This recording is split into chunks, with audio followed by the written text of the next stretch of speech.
The government shutdown is poised to become the longest in history this week, with no end in sight. President Trump, in an interview on 60 Minutes, insisted Democrats need to reopen the government before addressing rising health care costs. Natalie Brand has the latest from the White House.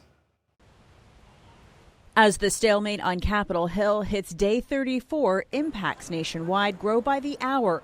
From airport lines stretching out the door in Houston Sunday. This is insane. I mean, it looks like I will miss my flight. To food assistance for low-income families, or SNAP, which came to a halt this weekend, impacting more than 40 million Americans, including Rebecca Hall, a mother of 5. For people like me that pay PS&G, pay rent, transportation, stuff that the kids need, now you're going to have to pick and choose. 2 federal judges have ruled that the administration must tap into contingency funds to pay for SNAP during the shutdown and want an update from the government this afternoon. It's very unfortunate that Donald Trump and Republicans have decided to weaponize hunger and withhold SNAP benefits. Treasury Secretary Scott Bessent says the aid could start flowing again as soon as Wednesday. There's a process that has to be followed, so we got to figure out what the process is. President Trump wants to make sure that people get their food benefits.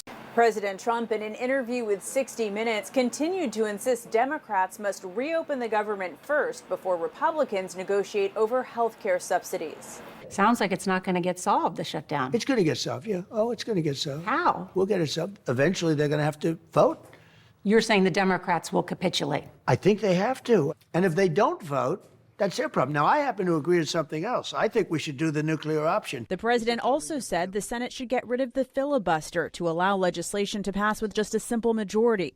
Senate Majority Leader John Thune has said he's opposed to that idea. Natalie Brand, CBS News, the White House.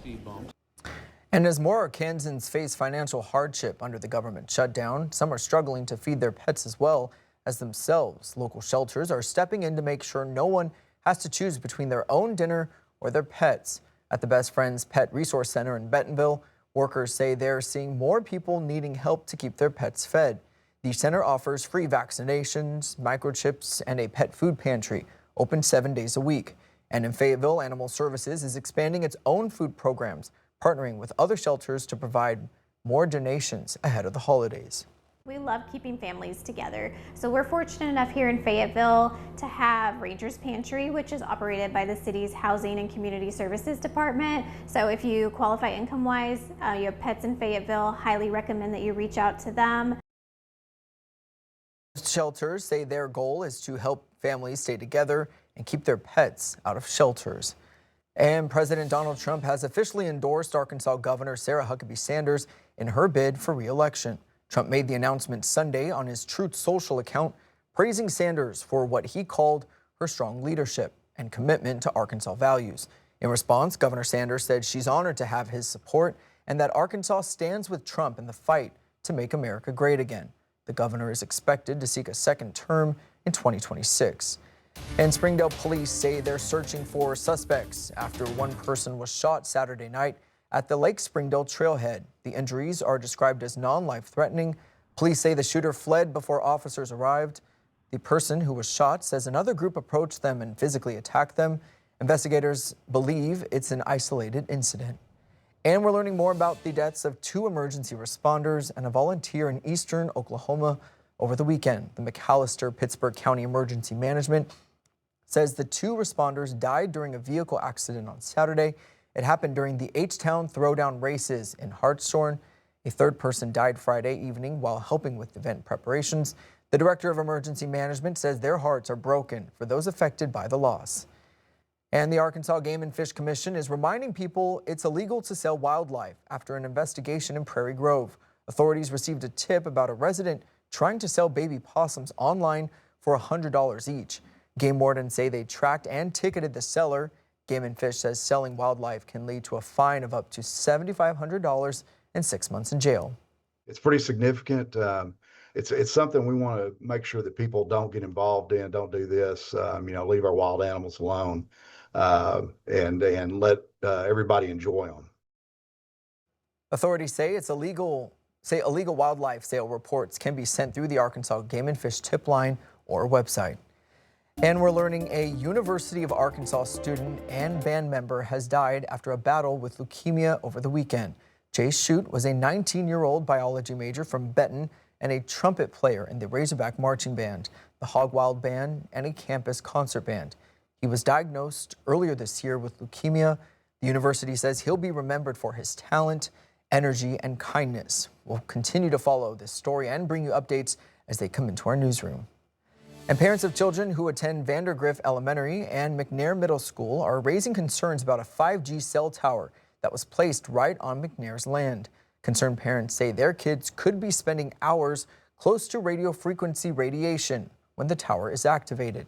The World Health Organization has classified this type of radiation as a possible carcinogen. Now parents are pushing for answers and a new location for the tower. We're just worried not only for potential harm for short term, but there is just continuous study on the long-term effects this can have not only on humans, but specifically developing children. 5 News has reached out to Fayetteville Superintendent Dr. John Wolford about the 5G tower. In a statement, he said in part, quote, "Given that approval was granted 2 years ago, the district is already contractually obligated, but representatives from Smith Communications have agreed to hold a parent forum to hear from concerned parents." And that meeting about the cell tower will be held at the McNair Middle School on Wednesday, November 5th at 6 p.m. for any parents looking to attend. And a new state law is now in effect in Oklahoma, strengthening distracted driving rules. The law, which took effect over the weekend, adds new penalties for using handheld devices like cell phones in active school and work zones where driver attention is critical. If a driver is caught holding a phone in those zones, they could face an additional fine of up to $100. And in stories around Arkansas, people living in Little Rock spent time this weekend at their annual pumpkin rolling competition. The tradition has been going on for more than 2 decades now, first starting as a fun way to get rid of old pumpkins. It also was a great way for the community there to raise money for hunger relief in the state. According to organizers, part of the fun is the community getting together and a celebrity judge awarding the best roll down a hill in the Hillcrest neighborhood. Well, we do plan to keep it going, and each year we typically have a celebrity judge who officiates over it. This year we have our celebrity judge is Mayor Frank Scott Jr. We're excited to have him, and that helps bring out folks as well. But we're just excited the community supports it every year. It's a fun event, family friendly. This year, the proceeds go to the Watershed Food Pantry in Southeast Little Rock. And police in Britain have charged a man with 10 counts of attempted murder after a knife attack on a train. The 32-year-old suspect appeared in court today, accused of carrying out a stabbing spree over the weekend on a train bound for London. Passengers ran in panic to escape. Some thought it was a Halloween prank when the stabbing started, but quickly realized it was all too real. I put my hand on this chair, like just trying to push myself forward. And then I look at my hand and it's covered in blood. And then I look at the chair and there's blood all over the chair. A quick-thinking driver diverted the train to the nearest station, and 8 minutes after the attack began, police tackled the suspect to the ground.